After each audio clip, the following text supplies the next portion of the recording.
नमस्कार साथियों। मैं पंकज सिंह मेरे YouTube channel GK by Pankaj Singh में आप सभी का स्वागत करता हूं।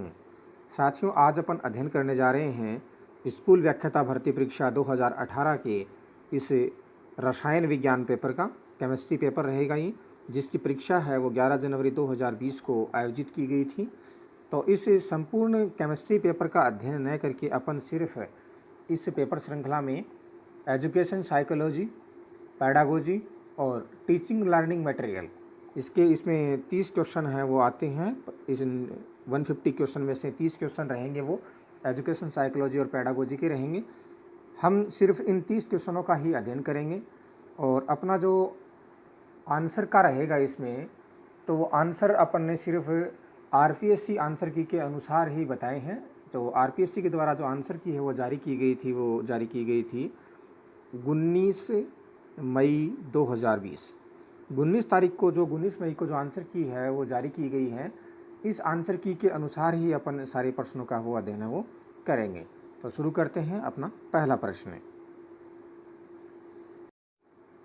निम्नलिखित में से कौन सा अधिगम सीखने का नियम थॉर्नडाइक द्वारा प्रतिपादित नहीं है? तो जो इसका जो आरपीएससी ने जो आंसर दिया है वो आंसर नंबर 3 रहेगा, अनुक्रिया का नियम।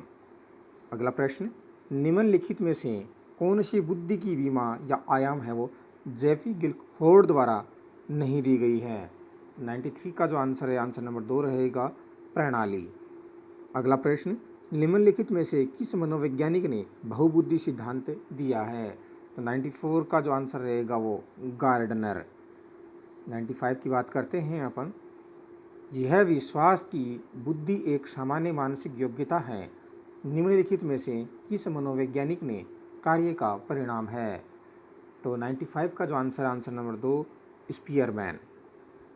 अगला, वाइगोत्स्की के अनुसार निम्नलिखित में से कौन से उपकरण एक व्यक्ति के संज्ञानात्मक विकास में सहायता प्रदान करते हैं?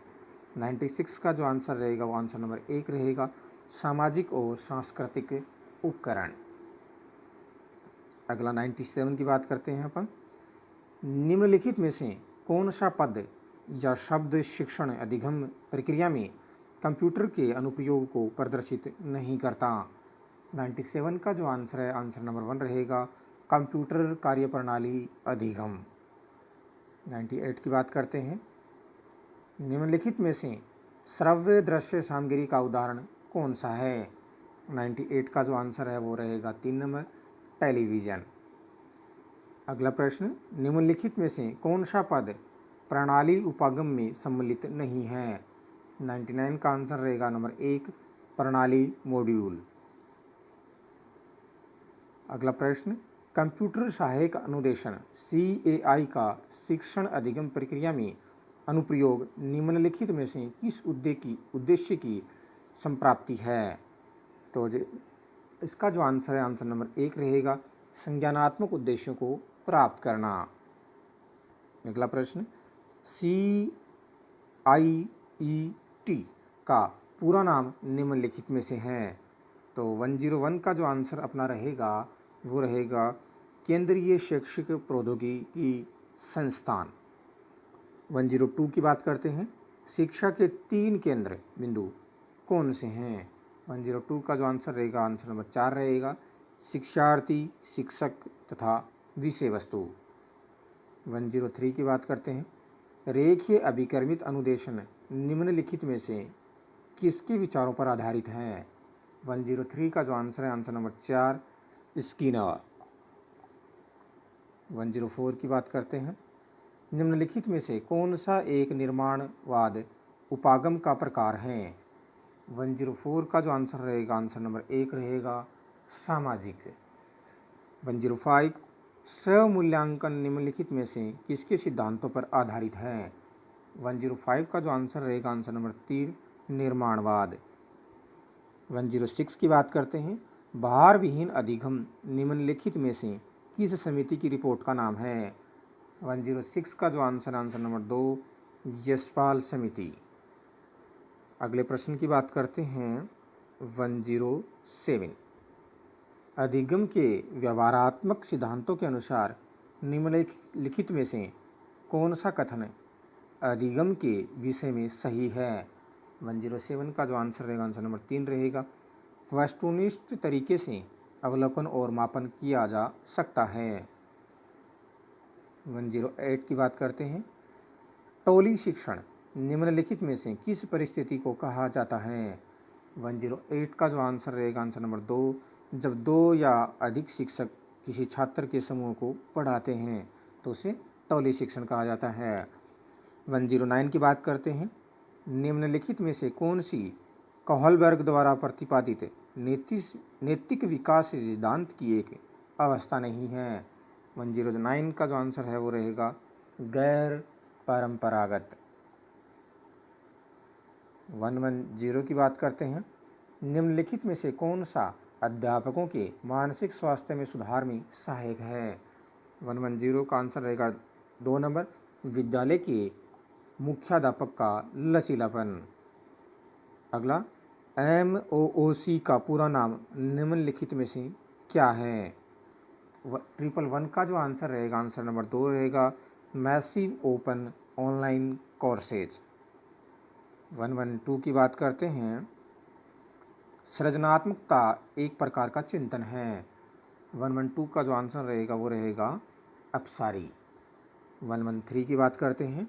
निम्नलिखित में से कौन सा अधिगम स्थानांतरण का एक सिद्धांत है? 113 का जो आंसर रहेगा वो 1 रहेगा समरूप तत्व सिद्धांत। अगला 114 की बात करते हैं अपन। निम्नलिखित में से कौन सा एक रक्षा युक्ति का प्रकार नहीं है? 114 का जो आंसर रहेगा आंसर नंबर 3 समायोजन। 115 की बात करते हैं। समीपस्थ विकास का संप्रत्यय किसके द्वारा प्रतिपादित किया गया?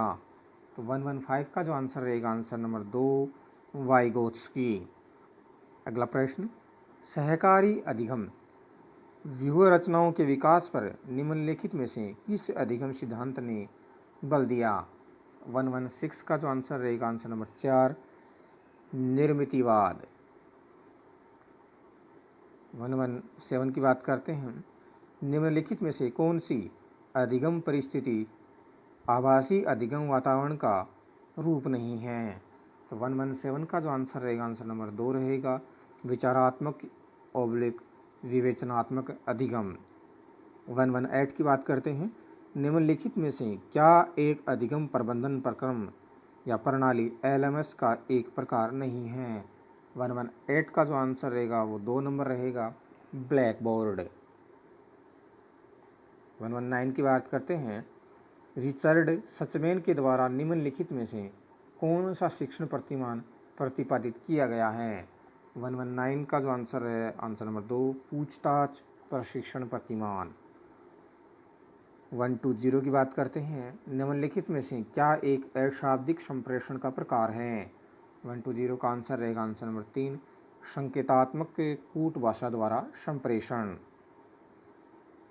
121 की बात करते हैं। निम्नलिखित में से कौन सी संप्रेषण की एक अमुद्रित सामग्री नहीं है? 121 का आंसर है वो समाचार पत्र। इसी के साथ अपना स्कूल व्याख्याता भर्ती परीक्षा 2018 के अंतर्गत रसायन विज्ञान की ये एजुकेशन साइकोलॉजी और पेडागोजी के 30 क्वेश्चन अपन यहीं समाप्त करते हैं। धन्यवाद।